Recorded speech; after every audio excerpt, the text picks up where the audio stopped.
మమ్మల్ని అత్మికులుగా ప్రేమించిన మా ప్రియ పరలోకపు తండ్రి, మా బ్రతుకులను దినాన్ని దయచేసి ఈ సమయంలో ఇక్కడ చేర్చిన మీ అందరికీ ఇక్కడ చేర్చినందుకు మీకు వందనాలు తండ్రి.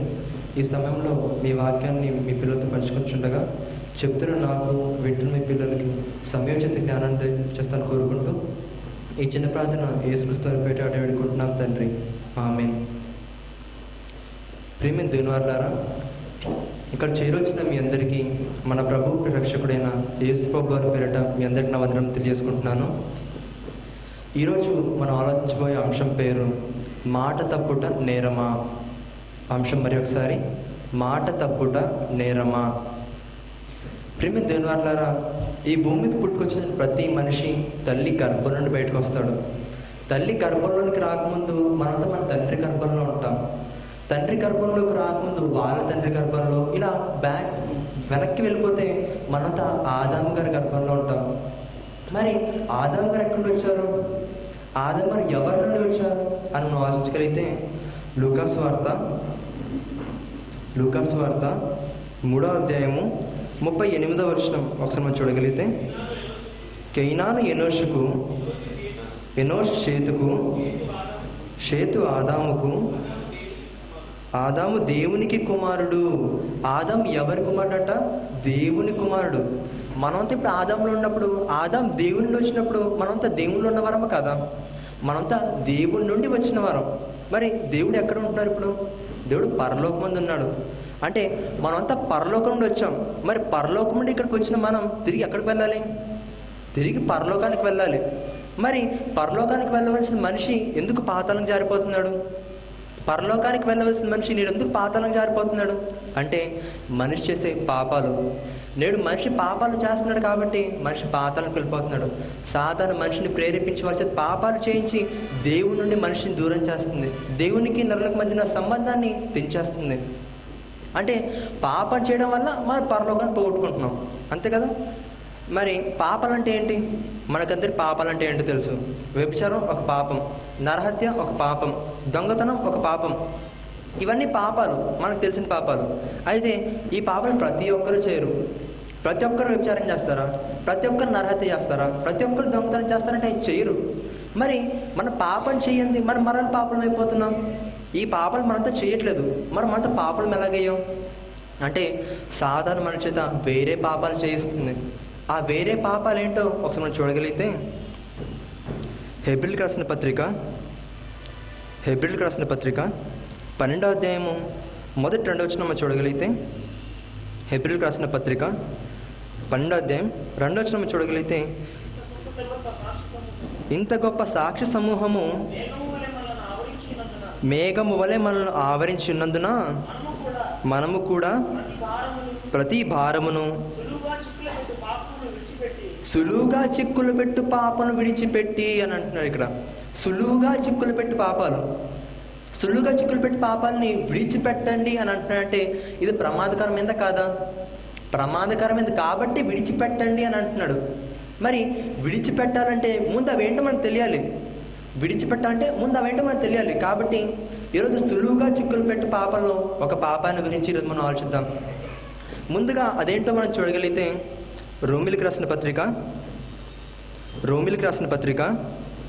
1వ అధ్యాయము 31వ వచనం మనం చూడగలిగితే, రోమిలికి రాసిన పత్రిక 1వ అధ్యాయం 31వ వచనం మనం చదవగలిగితే, మాట తప్పు వారును అనురాగరహితులను నిర్దయులైరి ఇట్టి కార్యములను అభ్యసించేవారు మరణమునకు తగిన వారు. ఇక్కడ 31వ వచనంలో ఒక మాట కనిపిస్తుంది. ఏంటి? మాట తప్పు వారును. మాట తప్పడం అనేది మనకు చిన్నదే కనిపిస్తుంది. ఈ చిన్నది ఎంత ప్రమాదకరమైందంటే 32వ వచనం చెప్తున్నారు చూడండి, ఇట్టి కార్యములను అభ్యసించిన వారు మరణమునకు తగిన వారు. ఇక్కడ మరణం అనగానే ఒకటి ఇక్కడ మనం ఆలోచించాలి. ఏంటంటే మరణాల్లో 2 రకమైన మరణాలు ఉన్నాయి. ఒకటి సామాన్య నుండి శాస్త్రవేత్త వరకు ప్రతి ఒక్కరికి సంభవించే శరీర సంబంధమైన సహజ సిద్ధమైన మరణం. ఇది ప్రతి ఒక్కరికి సంభవిస్తుంది. కానీ 2వ మరణం ఉంది. ఈ 2వ మరణం ఏంటంటే పాపం చేసే వారికి నిత్యాగ్ని గుండంలో వేసే నరక శిక్ష. అది 2వ మరణం. ఇక్కడ మాట్లాడే సందర్భంలో ఇక్కడ మరణం అంటే రెండవ మరణం. అంటే మాట తప్పితే మనం ఎక్కడికి వెళ్తాం? రెండవ మరణ పాతాళానికి వెళ్ళిపోతాం. మాట తప్పడం అనేది చిన్నది అనుకుంటున్నాం, కానీ ఈ చిన్నది మనం తప్పిపోతే నిత్యాగ్ని నరకానికి మనం వెళ్ళిపోతాం. పిల్లారా, ఒక రాజకీయ నాయకుడు ఉన్నాడు అనుకోండి. ఒక రాజకీయ నాయకుడు తన కుమారుని ఎలా కావాలని కోరుకుంటాడు? ఒక రాజకీయ నాయకుడు కావాలని కోరుకుంటాడు. ఒక డాక్టర్ తన కుమారుడు ఒక డాక్టర్ కావాలని కోరుకుంటాడు. అలాగే ఒక నాయకుడు తన కుమారుడు ఒక గొప్ప నాయకుడు కావాలని కోరుకుంటాడు. అలాగే దేవుడు కూడా పరిశుద్ధుడు. దేవుడు ఎవరు? పరిశుద్ధుడు. మరి పరిశుద్ధుడైన దేవుడు తన కుమారుడు ఎలా ఉండాలని కోరుకుంటాడు? పరిశుద్ధులుగానే ఉండాలని కోరుకుంటాడు.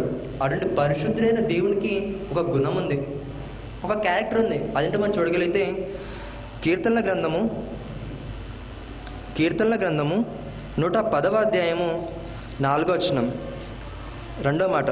కీర్తనల గ్రంథము 110వ కీర్తన 4వ వచనం, రెండో మాట.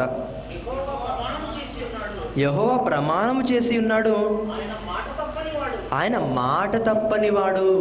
యెహోవా ఎవరట? మాట తప్పనివాడు. మన తండ్రి మాట తప్పని వాడినప్పుడు ఆ తండ్రి పుట్టిన మనమంతా ఎలా ఉండాలి? మాట తప్పని వారుగా ఉండాలని కోరుకున్నాడు. అందుకే మాట తప్పని వారుగా ఉండాలి అని కోరుకుంటున్నాడు దేవుడు. అలాగే మరొక మాట మనం చూడగలిగితే కీర్తనల గ్రంథము 146వ కీర్తన 6వ వచనం. కీర్తనల గ్రంథము 146వ కీర్తన 6వ వచనము. ఆయన ఆకాశమును, భూమిని, సముద్రమును, దానిలోని సర్వమును సృజించినవాడు. ఆయన ఎన్నడూనూ మాట తప్పనివాడు. ఎన్నడూనూ మాట తప్పనివాడు అంట. అంటే ఎప్పుడు మాట తప్పనివాడు. అటువంటి ఎప్పుడు మాట తప్పని తండ్రి అయిన దేవుడు తన పిల్లల మీద మనందరినీ కూడా మాట తప్పని వారిగా ఉండాలని కోరుకుంటున్నాడు. కానీ సాతాను మనల్ని పాపం చేసి మన చేతి మాట తప్పేవారుగా చేసి దేవుని స్వరూపాన్ని, దేవుని యొక్క లక్షణాలని మనలో తీసివేయాలని చూస్తుంది. ఇట్లారా మనకి ఈరోజు బైబిల్లో ఎంతోమంది భక్తులు మనకు కనిపిస్తారు. మనకి ఎవరైనా వాళ్ళే ఆదర్శవంతులు, వాళ్ళే మనకి ఆదర్శం. మనం ఏం చిన్న వాళ్ళ జీవితాన్ని బట్టి మనం పాటించాలి. మరి బైబిల్లో ఎవరైనా మాట తప్పని వారు ఎవరైనా ఉన్నారా అని మనం చూడగలిగితే బైబిల్లో చాలామంది భక్తులు మనకు కనిపిస్తారు. అందులో కొంతమంది గురించి మనం ఆలోచిద్దాం. మొదటిగా యెఫ్తా గారు దేవునికి ఒక మాట ఇచ్చాడు, ఒక ప్రమాణం చేసుకున్నాడు. ఏంటో మనం చూడగలిగితే న్యాయాధిపతుల గ్రంథము 11వ అధ్యాయము 31వ వచనము. న్యాయాధిపతుల గ్రంథము 11వ అధ్యాయము 31వ వచనం మనం చదవగలిగితే, నేను అమ్మోనీయుల యొద్ద నుండి క్షేమంగా తిరిగి వచ్చినప్పుడు నన్ను ఎదుర్కొనుటకు నా ఇంటి ద్వారం బయలుదేరి వచ్చినది ఏదో అది యెహోవాకు ప్రతిష్ఠితమగును, మరియు దహన బలిగా దాన్ని అర్పించదనను. ఇక్కడ యెఫ్తా గారు దేవునికి ఒక ప్రమాణం చేస్తున్నాడు, దేవునికి ఒక మాట ఇస్తున్నాడు. ఏమనంటే, నేను అమ్మోనీయుల మీదకి యుద్ధానికి వెళ్తాను. యుద్ధానికి వెళ్ళి తిరిగి క్షేమంగా వస్తే, యుద్ధాన్ని గెలిచిన తిరిగి క్షేమంగా ఇంటికి వస్తే, నా ఇంటి ద్వారం నుండి ఏదైతే మొదటిగా ముందుకు బయటకు వస్తుందో దాన్ని యెహోవానికి బలిస్తాను అని అన్నాడు.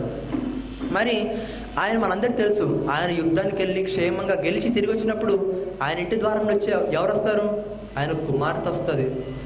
మరి ఆయన ఇచ్చిన మాట నిలబెట్టుకున్నాడా అంటే మనం 31వ వచనం చూడగలిగితే, అదే అధ్యాయము 31వ వచనం చూడగలిగితే, 39వ వచనం చూడగలిగితే, 2 నెలల తర్వాత 2 నెలల అంతమున ఆమె తన తండ్రి వద్దకు తిరిగి రాగా అతడు తాను మొక్కుకున్న మొక్కుబడి చెప్పున ఆమెకు చేశాను. అంటే యెఫ్తా గారు ఇచ్చిన మాటను నిలబెట్టుకున్నాడు. తాను చేస్తాన మాట చేశాడు కాబట్టి ఇచ్చిన మాట నిలబెట్టుకున్నవాడుగా ఒక యెఫ్తా గారు కనిపిస్తున్నారు. అందుకే ఆయన పేరు హెబ్రీయులకు రాసిన పత్రికలో విశ్వాస వీరుల జాబితాలో మనకు కనబడుతుంది. గిద్యోను, బారాకు, సంసోను, యెఫ్తా అని ఆయన పేరు మనకి అక్కడ కనిపిస్తుందంటే, ఒక విశ్వాస వీరుడిగా మనకు కనిపిస్తుందంటే ఆయన ఇచ్చిన మాట నిలబెట్టుకున్నాడు కాబట్టి ఒక నీతిమంతుడిగా దేవుడు ఆయన నిలబెట్టాడు. ఇక మరొక సందర్భాన్ని మనం చూడగలిగితే సమూయేలు రాసిన మొదటి గ్రంథము 1వ అధ్యాయము 11వ వచనం. ఇక్కడ హన్నా గారు దేవునికి ఒక మాట ఇస్తున్నారు. ఏంటో మనం చూడగలిగితే వాడు బ్రతుకు దినములన్నిటను నేను వారిని యెహోవానగు నీకు అప్పగింతనని మొక్కుబడి చేసుకొనెను. ఇక్కడ హన్నా గారు ఒక మొక్కుబడి చేసుకుంటారు. ఏమంటే ఆమెకైనా ఒక బిడ్డ పుడితే ఆ బిడ్డని దేవుని పనిలో అంటే దేవుని మందిరంలో వాడిని ప్రతిష్ఠితం చేస్తాను అని దేవునికి మొక్కుకుంది. మరి మొక్కుకున్న వాటిని నెరవేర్చిందా అని మనం చూడగలిగితే అదే అధ్యాయం 28వ వచనం చూడగలిగితే, కాబట్టి నేను నా బిడ్డను యెహోవాకు ప్రతిష్ఠించుచున్నాను, తాను బ్రతుకు దినములన్నిటను వాడు యెహోవాకు ప్రతిష్ఠితుడని చెప్పాను. ఇక్కడ ఈ సందర్భంలో హన్నా గారు ఇచ్చిన మాటను నిలబెట్టుకున్నారు. ఏమని? నా బిడ్డని నేను దేవుని మందిరంలో అప్పగిస్తాను అని ఆమె ఇచ్చిన మాటని ఆమె నిలబెట్టుకుంది. సమూయేలు గారిని తీసుకొచ్చి దేవుని మందిరంలో విడిచిపెట్టింది. ఇలా బైబిల్లో ఎంతోమంది భక్తులు మనకు కనిపిస్తారు, ఇచ్చిన మాట నిలబెట్టుకున్న వారుగా, మాట తప్పని వారుగా. వీరందరూ మనం చదువుకున్నప్పుడు మనం కూడా వీళ్ళ మాట తప్పకుండా బ్రతకాలి అని మనం తెలుసుకోవాలి. మరి బైబిల్లో మరికొంతమంది ఉన్నారు, ఇచ్చిన మాట నిలబెట్టుకుని వారు ఉన్నారు. వారెవరో మనం చూడగలిగితే అపోస్తలుల కార్యములు 5వ అధ్యాయము 1వ వచనము. అపోస్తలుల కార్యములు 5వ అధ్యాయం 1వ వచనం మనం చూడగలిగితే, అననీయ అని ఒక మనుష్యుడు తన భార్య అయిన సప్పీరాతో ఏకమై పొలమమ్మెను. వారు ఎరుకనే దాని వెలలో కొంత దాచుకొని కొంత తెచ్చి అపోస్తలుల పాదముల ఎదుట పెట్టెను. అప్పుడు పేతురు, అననీయ, నీ భూమి వెలలో కొంత దాచుకొని పరిశుద్ధాత్మను మోసపుచ్చుటకు సాతాను ఎందుకు నీ హృదయం ప్రేరేపించను. ఇక్కడ వీరు దేవునికి పాటించారు. ఏంటని? ఏమనంటే మేము పొలం అమ్ముతాం, పొలం అమ్మిన తర్వాత వచ్చిన ధనాన్ని దేవునికే ఇచ్చేస్తామని మొక్కుకున్నారు. మరి ఇచ్చిన మాట నిలబెట్టుకోవాలి కదా, నిలబెట్టుకోలేదు. నిలబెట్టుకోకుండా తాము అమ్మిన పొలంలో కొంత సొమ్ములో కొంత దాచుకొని కొంత దేవునికి ఇచ్చారు. పిల్లారా, దేవుడు నేను పొలం ఇమ్మని అడిగాడా? లేదు. వీరే మొక్కుకున్నారు. ఏమని?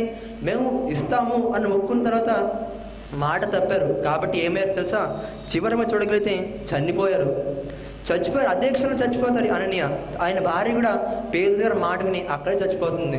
అంటే ఇచ్చిన మాట నిలబెట్టుకోకపోవడం వల్ల భూమి మీద ఈ ప్రాణం పోతుంది, రెండో మరణం కూడా మనకు సంభవిస్తుంది. అంటే భూమి మీద మన మాట తప్పితే మన ప్రాణాలు పోతాయి, అలాగే రెండో మరణం మనం నిత్యం నరకాగ్నిలో కలుతుండాలి.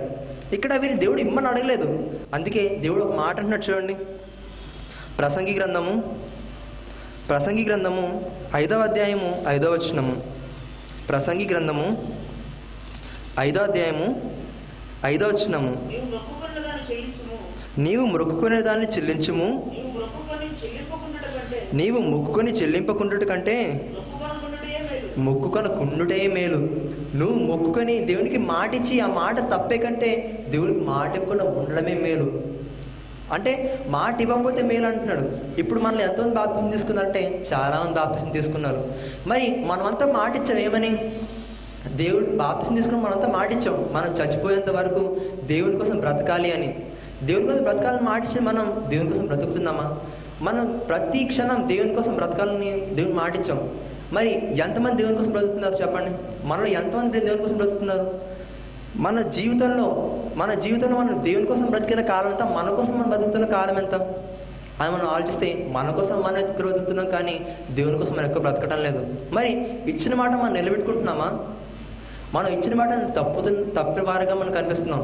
మరి మనం ఇచ్చిన మాట మనం తప్పితే మనకు వచ్చే శిక్ష ఏంటి? పాతాళం. మరి ఇటువంటి పాతాళమైన శిక్షను మనం తప్పించుకుంటే మనం ఏం చేయాలి? దేవునికి ఇచ్చిన మాటని మనం నిలబెట్టుకోవాలి. ఏమని?